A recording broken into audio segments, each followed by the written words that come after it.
या दीनानाथ मंगेशकर हॉस्पिटलच्या घटनेनंतर धर्मादाय रुग्णालयाची नियमावली नेमकी काय असते याची सगळीकडे चर्चा सुरू आहे। धर्मादाय रुग्णालयाला दरवर्षी रुग्णालयानं ऑडिट करणं बंधनकारक आहे आणि एखादा रुग्ण ॲडमिट करून घेण्यास रुग्णालयांना नकार दिला त्यानंतर त्याच्यावर काय कारवाई होते याच संदर्भात माजी सहधर्मादाय आयुक्त दिलीप देशमुख यांच्याशी संवाद साधला आमचे प्रतिनिधी बालाजी पोद्दार यांनी। पाहूयात।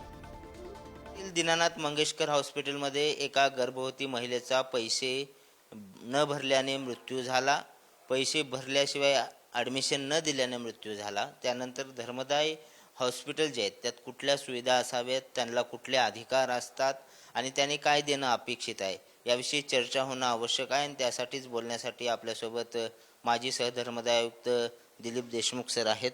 सर, धर्मदाय आयुक्तांद्वारे जे हॉस्पिटल चालवतात त्याची नेमकी नियमावली काय असते आणि काय अपेक्षित असतं ते हॉस्पिटल सुरू करण्यासाठी? नमस्कार, मी दिलीप देशमुख, माजी सहधर्मदाय आयुक्त, पुणे। महाराष्ट्रामध्ये एकूण 430 धर्मदाय रुग्णालय आहेत, त्यापैकी 56 रुग्णालय पुण्यामध्ये आहेत।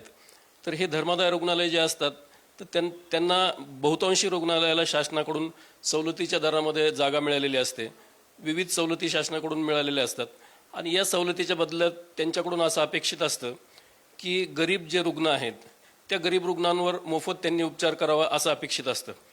प्रत्येक हॉस्पिटलनं वर्षाच्या शेवटी, फायनान्शियल इयरच्या शेवटी ऑडिट रिपोर्ट दाखल करणं बंधनकारक आहे आणि त्या ऑडिट रिपोर्टमध्ये हा जो IPF फंड आहे त्या IPF फंडाचा सुद्धा त्याच्यामध्ये उल्लेख करून त्याचं एक वेगळं बॅलन्स शीट तिकडं धर्मदाय आयुक्ताकडं दाखल करणं आवश्यक आहे। आता आपल्याला या सगळ्यामध्ये समित्या नेमलेल्या आहेत, मात्र त्याचे अहवाल येतील, मात्र ही सगळी प्रक्रिया धर्मदाय आयुक्ताची पूर्ण झाली आहे का हे पाहणं सुद्धा महत्त्वाचं आहे।